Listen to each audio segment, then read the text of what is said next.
Let's take this thing to Ducati. 100 miles an hour. The service experience is top notch. All right. What's up guys, Manny from Motomillion. Today is a pretty cool day because I'm finally going to go out for a ride.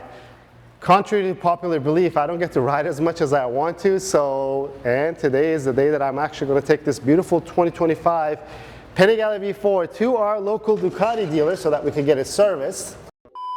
But one of the biggest questions that I want to answer, and also answer for myself, how well these Rizoma mirrors work, because I know that they worked on the previous generation Panigale V4 for me, but we really don't know because the way that they sit and the way that they're mounted is totally different, and you guys can expect an honest answer from me during my ride. I'm going to be mic'd up and the camera will be rolling, and I'll tell you all the other differences that I will notice with the bike, because if you have been following our series, there's so many things that are changed on this bike. But that'll be number one. That's the first mission. The mission number two is actually getting it serviced. Of course, the servicing requires an oil change and a filter change, but the biggest thing for me is actually to upload the map from Ducati on this motorcycle, because quite honestly, without a map, these bikes don't run too well. And I didn't want to just put the up map on the bike, even though we love the up map. We wanted to see the differences that we get from the Ducati performance mapping and also the up map that we'll later on install. That's all for another time though, because the Ducati performance map will be on for a little while. When the weather cools down here in Florida, where it becomes a little more friendly to be on a dyno, we'll put some of the tunes that are available. We'll try the Brent tuning and also the up map from up map on this motorcycle, and we'll also report back for that. But for now, let me get geared up. Let's take this thing to Ducati, which is Two Wheels World in Pompano Beach, and get it serviced, and I'll see you on the ride. Whew. The tuner would spit out oil when you're riding. If I guess I learned it, apparently, if you have a Aprilia, an RS-V4, a tuner, if the oil is filled up correctly, if you ride it hard, it comes, like oil comes out of the filler cap or whatever the part of the bike is. I think it was the filler cap, but, and this is the beautiful things that it left on my boot.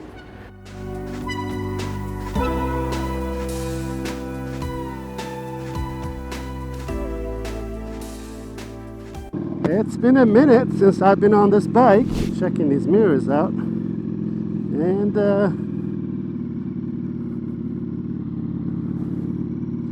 oh, there you go, they actually turn. Oh, that's pretty cool. I didn't know that. Dark clouds.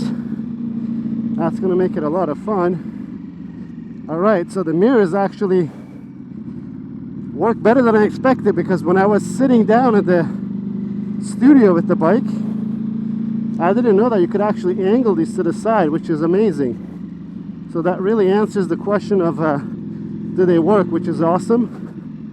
And let's see how much rain we get on ourselves today. I hope none, but hopefully we dodge all these rain clouds that are right there.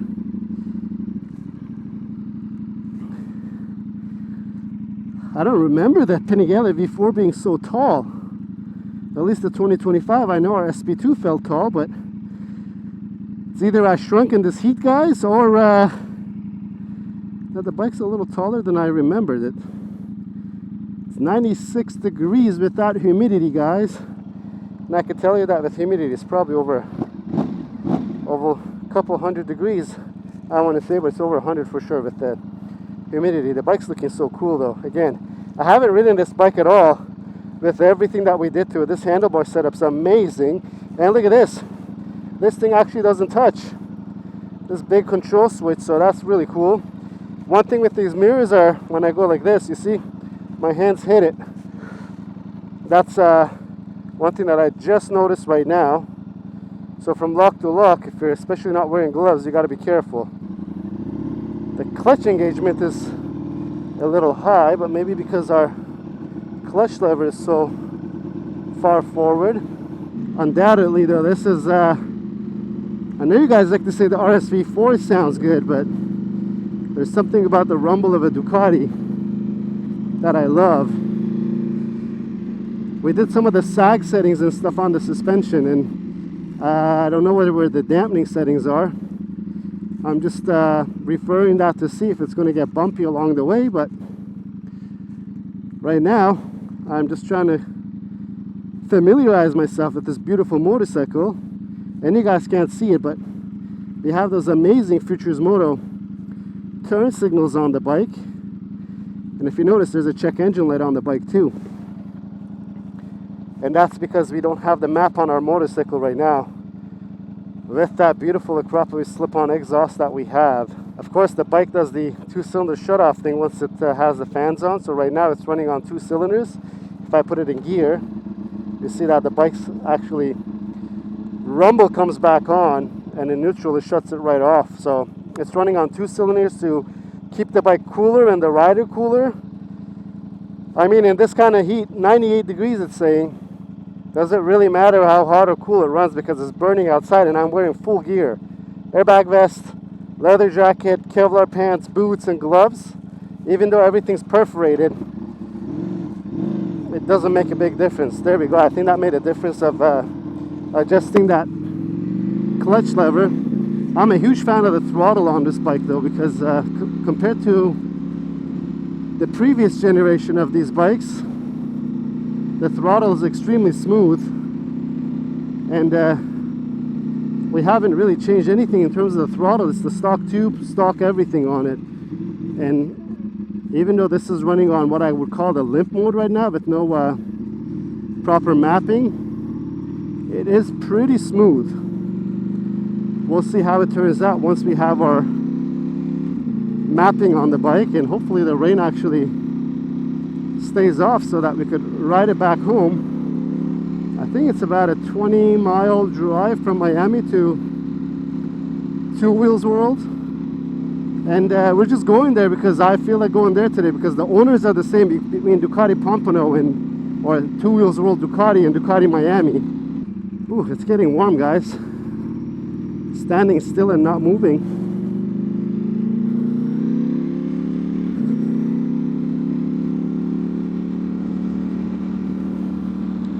So mirror check. You want to make sure these mirrors are showing me what I want to see. Actually, when I am riding, my arm's in the way, but I could just move my elbow up and it takes care of it.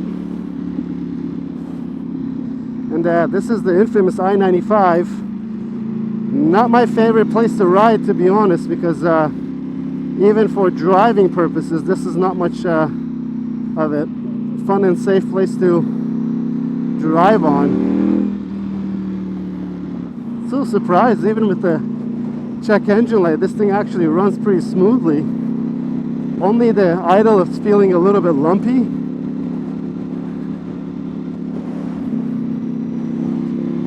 Once you get moving though, the heat's much better. The handlebars are awesome. I love these wide handlebars that we put by DBK. It really changes the riding feel on these bikes, because if you just want to do some counter steering, it really helps. You see, this is what I mean. The big trucks on the left lane speeding through. So Florida just released a new law that if you get caught on the highway going 100 miles an hour or more, you're going to go to jail and get a nice big fine and a felony. I have mixed feelings about that. Not that I'm a speeder of any choice, but it's about being convicted on the side of the road, right? You don't get to go to a court hearing for them to decide your fate, and I'll just leave that at there. But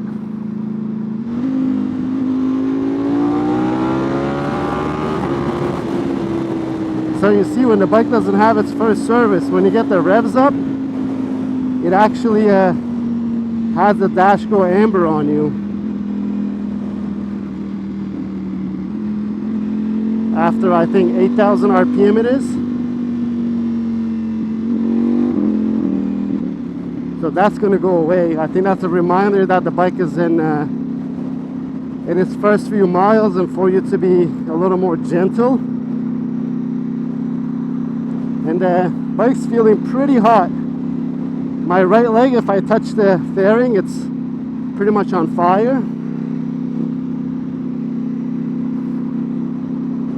But she's running pretty good. The suspension doesn't feel too stiff. I mean, you could also adjust that by changing the dampening on it. So, well, look at that. That's a Revuelto. That's amazing. It's the beauty of Miami. You get to see some very amazing machinery on the roads.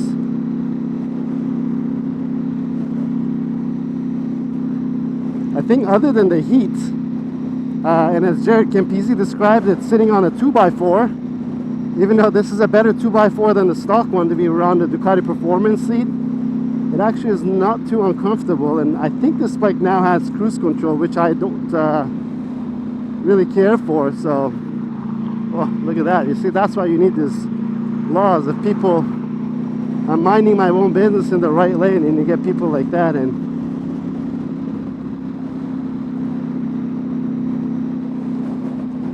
I think we're going to dodge the rain maybe in this section, but up ahead, look at that. We got the Instagram content rolling. That's Brian, by the way, guys.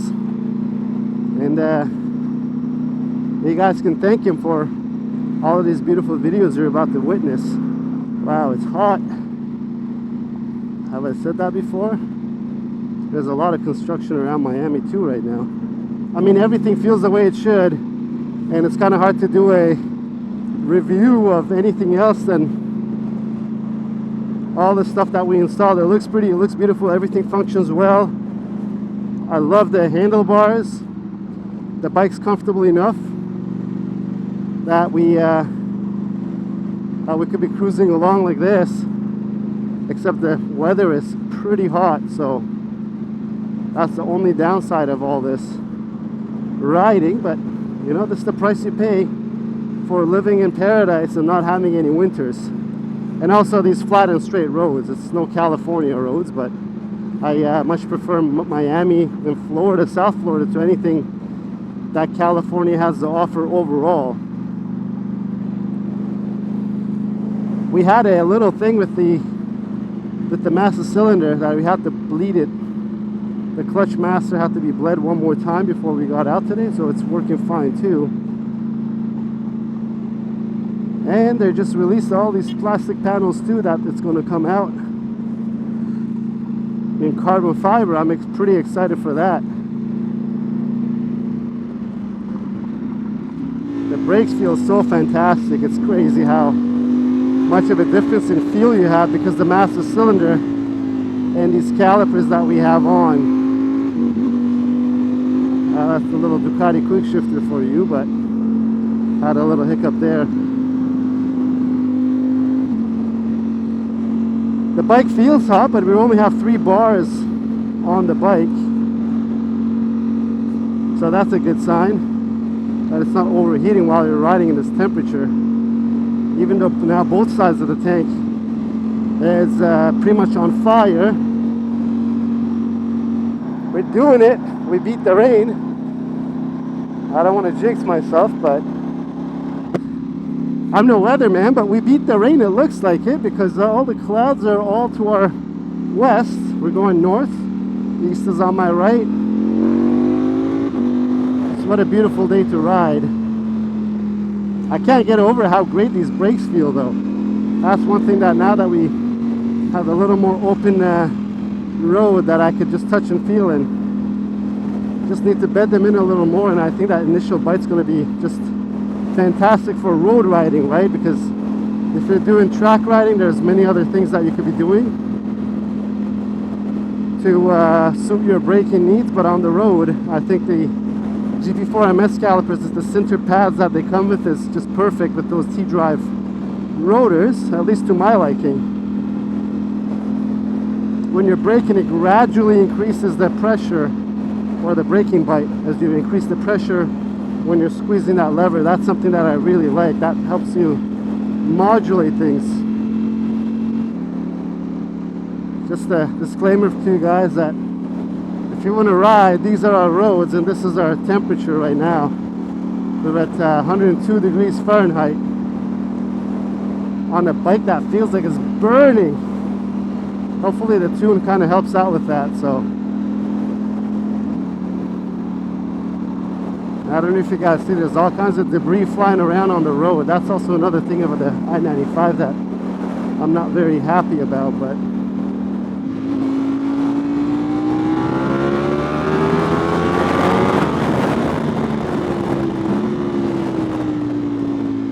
this hopefully beds the brakes in a little more. It's not the place really to do it, but every chance I get, I might as well try it.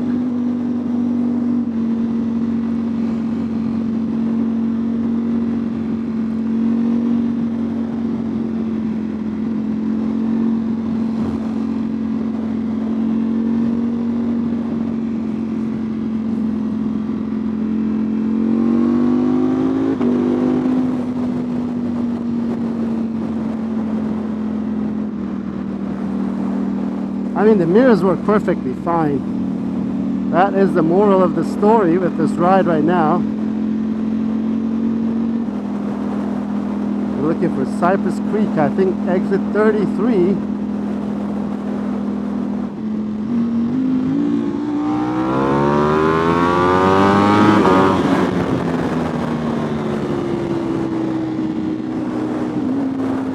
Way too fast for public roads is what these bikes have become. It's always good to give it a little squirt, but I mean, you got to be very careful. These bikes nowadays, it's the insane amount of power you're getting from a machine that you can legally go and buy off the showroom floor.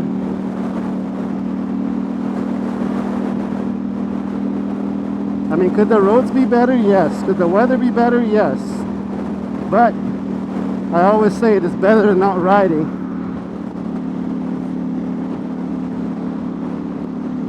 The angle of these have to get adjusted that I'm seeing now. Doesn't it look pretty and beautiful though? Not that because we sell these things, but we kind of sell these things because I like them, guys, and that's how it is with everything that we sell. And if you didn't know, we sell motorcycle parts, and pretty much all the time on our videos we have a link in the description below for the products that you see on our videos, or just a direct link to our website. But that's been the whole story of Motomillion, has been, I think, the love and passion that we have behind motorcycles, and to offer you guys a piece of our passion, right? So that we show you guys our interpretation of what we think is cool and what we think is good quality and nice, and then that way you guys can make an informed choice between what you want to do and you don't want to do on your motorcycle. And I always try to be as honest as possible with everything, just like these mirrors. I think the mirrors work perfectly fine. They don't shake and vibrate like the stock mirrors do, so at least, even though the mirror itself is not bigger in terms of the visible area, the visibility is at least clear. If I was doing this on the stock mirrors, they vibrate so much, there's absolutely no clear view, even if it's my arm is not in the way or anything like that. So, and they look cool. I don't think I'm the type of rider that would put them in downforce mode, but even in the mode of it being mirrors, it's actually beautiful. I think, you know, it suits the design language of the motorcycle so much. But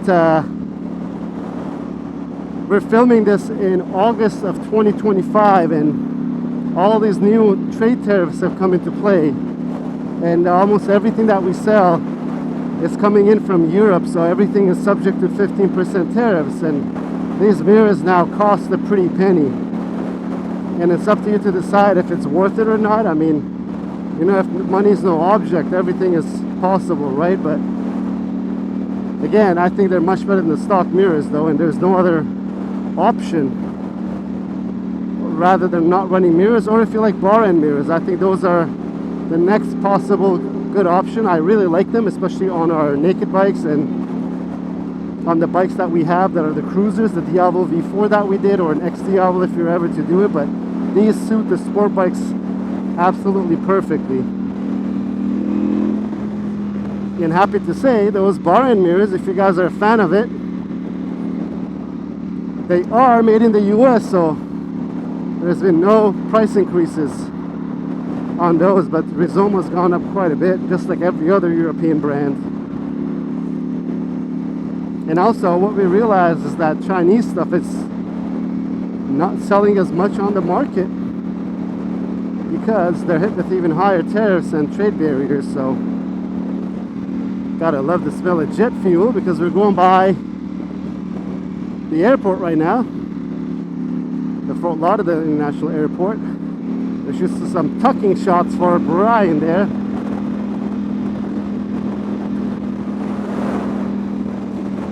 Let's see how we can tuck like this. The helmet's not on right.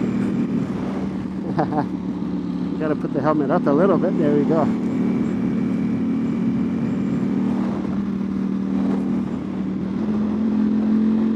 We can give it a little rev here.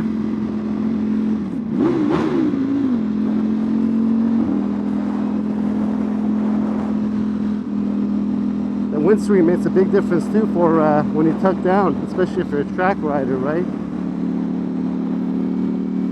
Look at those beautiful yachts too. So many of them. I'm gonna go in tuck mode like this and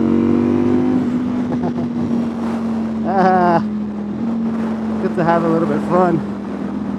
Ooh, that looks like rain there. That looks like a lot of rain there. Hopefully it doesn't catch up to us before we are where we want to be.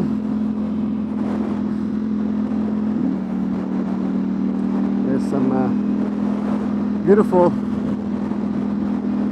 pieces of debris on the roads. You got to be careful. It's actually quite fun making vlogs, guys, because you're riding on this highway that's a semi-boring drive or a ride, and I'm talking to myself, which keeps me entertained actually. That I get to point out things that I see and feel with the bike or around me, so it's not that bad. It's not a bad day in office, and you get to see some cool stuff on the road, right? You get to see some amazing cars and everything else. Another one of those 18-wheelers in the left lane of the highway. You tell me, in the country that you are or in the state that you are, if they would allow that to happen. I think it's bizarre that it's not enforced, but I think that poses more of a danger than someone going 100 miles an hour on the highway. In quite honesty, because most people, not on here, but on the Florida Turnpike, everyone's going 90 miles an hour to begin with. I think for the purpose of road riding like this, we might be able to, look at this thing. That's crazy, on air rides, in Denali. But as I was saying, for a road ride like this, I think we could probably soften up the suspension just a notch.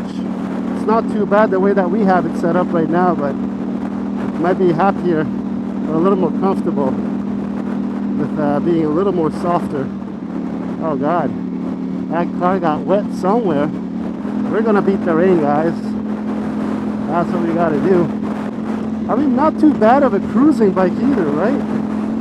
Trying to demonstrate our four-ways to the camera in front so we see how bright these turn signals from Future's Moto are. We're almost at our exit, and we're going to get off the highway, guys.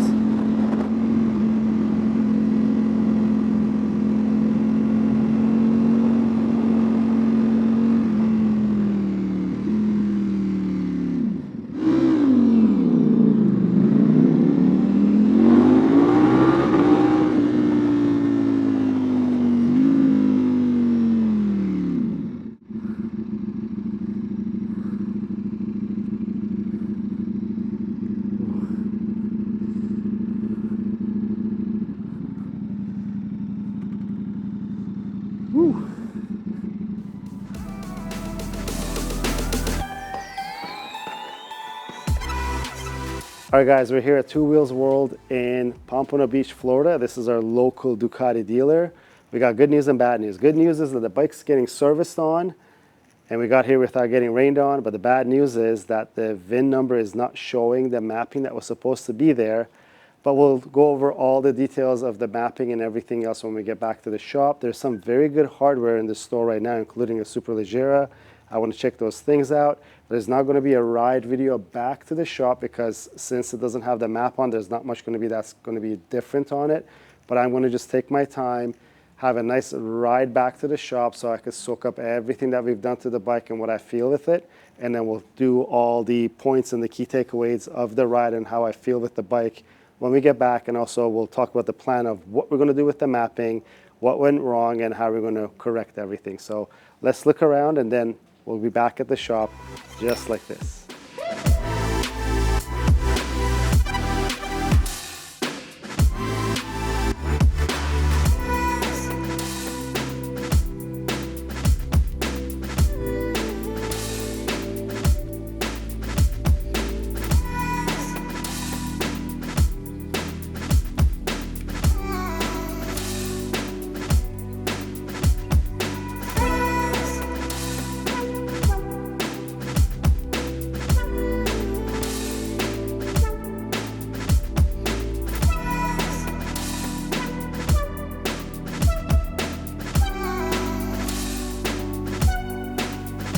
We're back safe and sound.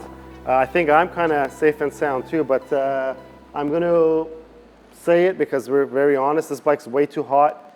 At a point I thought we were not going to make it back, not because the bike was overheating, but the thigh area of this bike compared to even the last generation of bikes that Ducati had released under the Panigale V4 model was not like this. Of course, yesterday was an extreme heat day. That was a 100-degree day. But I think it's the only unacceptable part of this motorcycle compared to the previous generation. Everything else is a positive. Let's go over some of the other parts. So the Futurist motor lights that we've installed on the bike, we were able to test and see how visible they are. So it gets a big thumbs up from us. It's pretty visible. And we didn't do a ride video on the way back because, of course, we didn't have the mapping on the bike, and we didn't think that it would be relevant to just put riding content in this video. But one thing I'm going to mention is when they actually did whatever they did with the software on the bike to tell the bike that it had its first service done, number one, that orange tack is gone. So I think when you hit 8,000 to 10,000 RPM, it's not orange anymore. It's actually just as it sits. But the biggest change was that the bike doesn't have a check engine light anymore, which really smoothened it out. So before, with the check engine light, I just thought that the bike was just a lumpy idle and it rode fine. But once the check engine light was taken off the bike and it didn't come back on the ride back, it's just a much smoother bike. So quickly, let's go over that whole mapping issue. The map wasn't installed onto the Ducati system under this VIN number from Ducati Italy. That's going to get taken care of. It's not taken care of yet, but we're still going to go ahead and install the up map on it. Our goal was to have the Ducati performance map on our motorcycle, the up map on it as well, and also the brand tuning. So that way we could go on the dyno and we could test all the maps on the bike. Of course, all the maps are not on the bike at the same time. But the Ducati performance one is the one that we require the bike to be at the dealer to install. We just thought that we'll kill two birds with one stone while the bike was at the service, get that map installed, and then we could switch back and forth with our relative handhelds with the up map on the phone and the handheld of the brand tuning. So you could expect that once the weather cools down a little so that we could get all that done on the dyno for you guys, because we were also wondering, just like what I said with the Futurist Moto, we test and see the products that we sell and we want to see how relevant is these maps compared to the others and what they offer so that we could give you guys our honest review. One other thing, Ducati service was $397. You're probably wondering if you own one or if you're looking to get one. It might seem high to some of you guys, but I think when you compare it to a BMW S1000RR, the service costs are the same.